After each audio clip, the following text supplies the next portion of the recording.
Have you ever said something stupid before? I mean, of course you have, so let me be more specific. Have you ever said something so stupid on the internet that it's preserved forever for anyone to see? Well, sports teams have done this way more often than you'd think on their Twitter accounts. And being a social media manager for a sports team can be rough. You have to maintain a fast flow of informational updates for the fans to engage with, and once you hit send, you have no control over the outcome of the tweet. So when the admin of these teams gets a little overconfident, and the team on the field doesn't exactly make the social team look all that good, it can make for some of the funniest tweets of all time. The question has to be asked now: what are some of the most poorly timed, overconfident sports tweets that team accounts have ever fired off? And also, what situations have created these hilarious moments? Well, let's start with an easy spot to get overconfident in, being just 1 quarter away from winning your very first Super Bowl in team history. Well, Atlanta Falcons fans, and hell, Tom Brady haters, I'm really sorry, but we have got to start with this one. I mean, right? Everyone knows this story, including my mother, who only cares about the Eagles. Tom Brady's dynasty and Matty Ice's high-flying Falcons were on a crash course to meet at the Super Bowl for the better half of 2 months at the time. Matt Ryan and Julio Jones seemed like an unstoppable duo, and well, Tom Brady is frickin' Tom Brady. For the Falcons, they were blowing out every team that faced them in the playoffs that year. 36-20 versus the Legion of Boom Seahawks, 44-21 versus Aaron Rodgers' Packers. I mean, come on, these games were never close, and the Falcons made it look easy. So they took all that momentum and rolled right into Super Bowl 51 with zero signs of ever slowing down. Ryan sideline, there he is again. Jones backs out of bounds. Freeman, what a cut! Touchdown, Atlanta!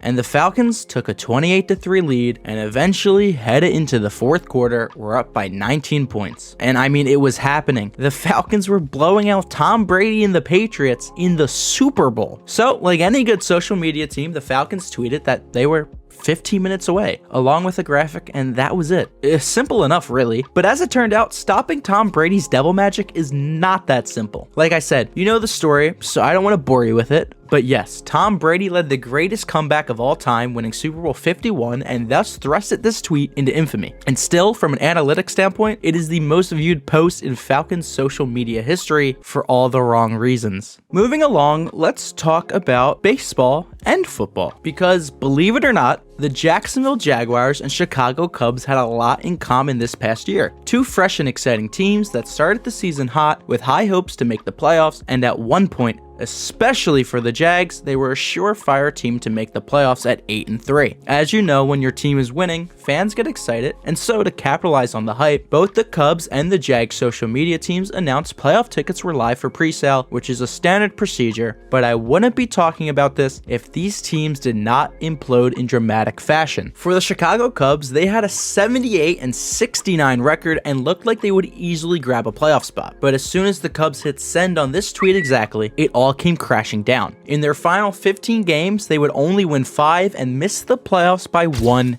game. Murphy, shallow right center, but it hangs up in the air. Oh, he dropped it! He dropped the ball! For the Jags, however, as I mentioned, they started 8-3 and proceeded to go 1-5 the rest of the way, and once again missed the playoffs by just 1 game. The fans bought in and the teams checked out. Tickets were purchased for playoff games that didn't exist, so with only one thing left to do, refunds were handed out. Both these tweets are still up today, so hey, if you want to waste your money, don't be afraid to buy playoff tickets that don't exist. Well, let's stick with baseball, and let's talk about rivalries for a second, as they are possibly the best thing in all of sports in my opinion, because nothing gets me going more than the chance to hate on a rival team just because. And I guess the Washington Nationals one day woke up and shared the same sentiment. Because on August 25th, 2020, the Washington Nationals posted this tweet. It was the morning of their first season series with the Philadelphia Phillies, and they had a 2-game weekend set coming up. And this tweet was titled, "Beating Philadelphia isn't as hard as Philadelphians say it is." And from the jump, this graphic felt a little odd because the all-time numbers for the Nationals weren't that good. They were only up 1 whole game on the Phillies, but sure, the more recent numbers looked a lot better, so I'll allow it. And of course, headed into that weekend series, the Nationals got swept, and then the next time they met, the Nationals got swept again. And I specifically remember after each game, this tweet would be retweeted onto my timeline in record-breaking fashion, but I digress. And since that tweet, things have not been great for the Nationals. Like at all. As in the 61 games the two teams have played, the Phillies are 43-18, and that is a 70.5% win rate. Do you know how lopsided that is? Yeah, so it's not great, and clearly beating Philadelphia is quite hard for the Nationals, and apparently it's only easy to beat Philadelphia if they make the championship games, and I wouldn't wish that on anyone. But this tweet is still up today, and it seems the Nationals have no plans to remove it from their account because, hey, 25 years from now, they might be back up in the all-time series lead. Let's change gears and let's talk about soccer, or as I like to call it, soccer. But I will be honest, few teams in sports have the ability to be very arrogant. And there is an elite club of these teams that have truly earned the rank of being the best, with few teams to really rival them. And one of these clubs is obviously the Lionel Messi-led FC Barcelona, a top-of-the-table team that dominated a sport for decades, beating virtually everyone and everything that stood in their way whenever they won it. And yes, I will be using gameplay from FIFA 21 because I am not risking having FIFA black SUVs outside of my house for using their footage, so I apologize, or maybe you're welcome, I'm not sure. And this dominance was on display during the 2019 UEFA Champions League. This specific Barcelona wasn't quite the MSN powerhouse that they were, but they were still a top-of-the-table team and were scoring at elite rates alongside teams featuring such players as 20-year-old Kylian Mbappe's PSG and Sergio Aguero's Man City. Barcelona was tasked with playing Liverpool in the semifinals of the tournament, and in the first of two games, Barcelona did exactly what they did best, and they flexed their muscles on the up-and-coming Liverpool team. Messi scored twice, and Suarez netted one himself, giving Barcelona a 3-0 victory. And now this set the stage for Game 2, and if you don't know how goal aggregates work, let me quickly break it down for you. Away goals were extremely important. They essentially acted as 2 goals if you scored on the road, and as it stood, Barcelona was up 3-0 because all the goals they scored were at home, so all they needed to do was score 1 goal and bump their total up to 5, essentially making it impossible for Liverpool to win, and everyone knew it, including their social team. So this tweet was posted. It quotes, "We score, Liverpool need 5, and we're gonna get at least 1. Agreed?" And I mean, sure, I understand why they posted that, but as we all know, I'm talking about this tweet for all the wrong reasons. Liverpool would score once, they would score another, and then a 4th goal, taking a 4-3 aggregate lead. But that 1 goal that Barcelona fans all agreed they would get, well, it never happened. Liverpool completed one of the most improbable and impressive comebacks in the history of the game, and with that, Barcelona crashed out of the tournament, shocking football fans around the world. Let's bring it back to some real football, some men's football, if you will. And I'll be honest, this is my favorite tweet of the bunch, so just enjoy this one with me, will ya? And to add to that, I didn't necessarily plan on having the Jacksonville Jaguars here twice, but man, this one is really embarrassing, and it's really good. To start their 2020 season, the Jags edged out the Colts in an exciting Week 1 win. Feeling that momentum and excitement, quarterback Gardner Minshew gave an impassioned speech talking to the team about their resiliency to build off this win, and just ultimately that he wasn't satisfied with being 1-0. He wanted more wins, more touchdowns, and a dream of leading this team to the playoffs like any good leader would want. Game coming up. Let's bring in this week in practice. Iron sharp as iron. Let's go win again, baby. Hey, win on 3. 1, 2, 3, win. Unfortunately, for Gardner Minshew and company, they should have been happy with the dish that they were served because they wouldn't eat again that season. Yep, 15 straight losses and a 1-15 record. Gardner Minshew got benched, but hey, at least they got Trevor Lawrence, and even better, the Jaguars social media team at least has some shame because they did delete this tweet in hopes that I would forget about it, but I didn't, and I'm sorry about that. Let's stay in the NFL for a little bit, and let's talk about the Buffalo Bills. On April 27th, 2017, the Buffalo Bills, like many teams on draft night, they made a trade. They swapped some picks with the Chiefs that night, and it seemed pretty harmless for a while. The pick Buffalo gave up would allow the Chiefs to take a project quarterback from Texas Tech at 10th overall for the 27th pick, a 2017 third-round pick, and a 2018 first-round pick. And in the tweet that is still up today, the Bills actually publicly thanked the Chiefs for doing this trade, and all was well, and everyone was happy. Fast forward to today, the Josh Allen-led Bills are an exciting and elite team almost every year, but every year they seemingly stall in the playoffs to, you guessed it, that project quarterback from Texas Tech. His name, Patrick Mahomes. With the 10th pick in the 2017 NFL Draft, the Kansas City Chiefs select Patrick Mahomes, the second quarterback.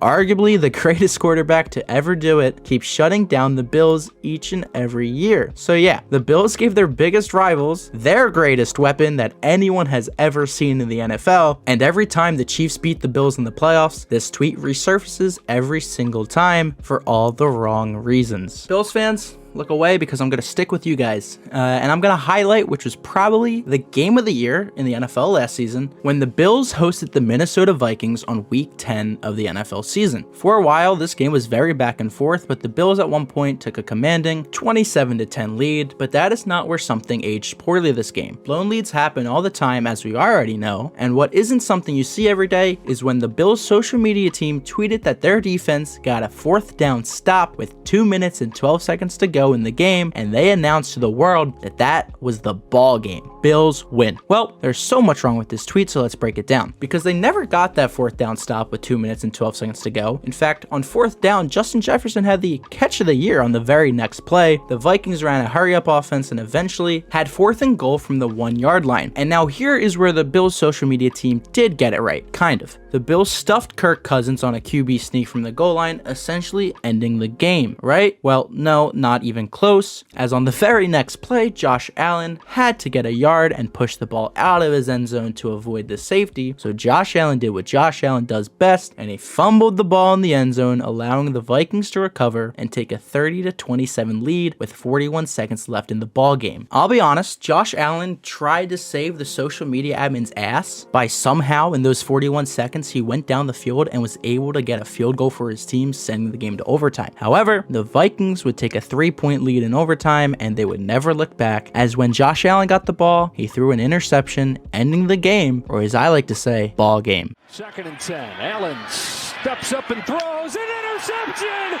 Patrick Peterson.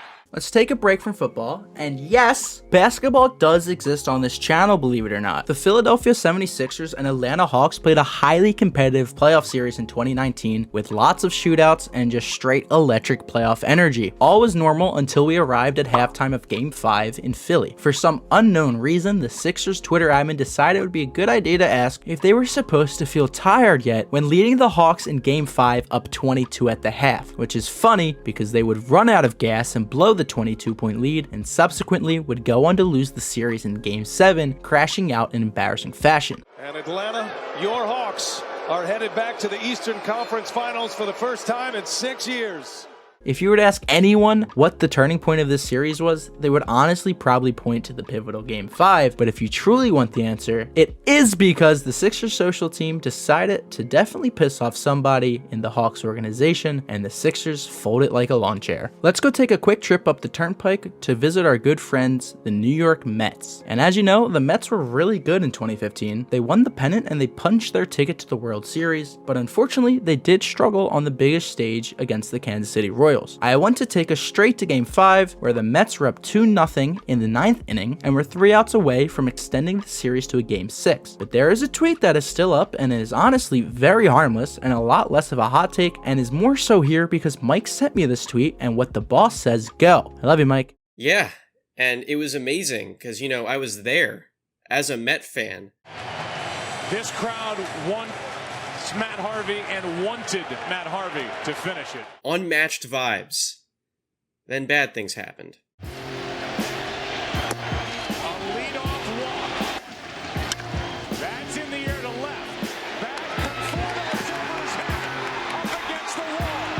Throw home. Royal tie game. But for real, the tweet says, yes way, Matt Harvey is on to start the 9th. And I mean, that's exciting and harmless, but our friend Matt would give up a walk, a double, and 1 run before getting replaced. The Mets bullpen could not stop the bleeding, and the Royals tied the game at 2, sending the game to extras before the Royals would eventually go on to score 5 runs in the 12th, winning 7-2, and of course, winning the World Series. I'm sorry, Mike, because I know you were at that game. Or maybe I'm not sorry. Maybe I really hate the Mets, and I'm so happy they lost. But, I'll settle that beef later. We started this video with the most iconic football comeback, so why don't we end it with the most iconic basketball comeback? During the NBA Finals in 2016 between the Cavs and the very dominant Warriors, the Warriors pushed the Cavaliers to the brink, taking a commanding 3-1 series lead. The tweet that was posted by the Warriors Twitter was reserved and not boastful at all. In fact, the Warriors did a great job of not getting too excited, but you could almost tell that they knew that that fourth win was coming soon.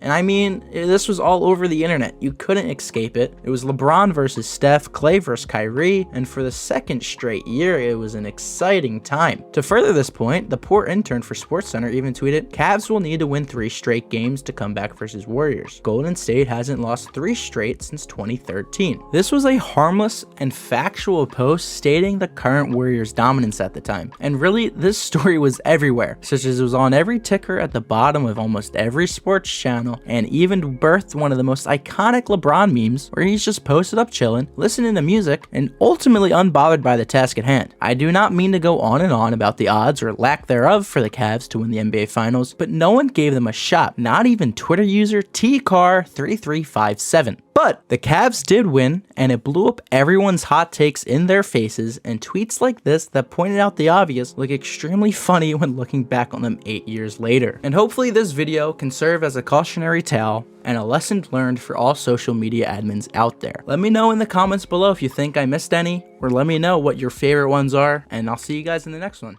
Peace.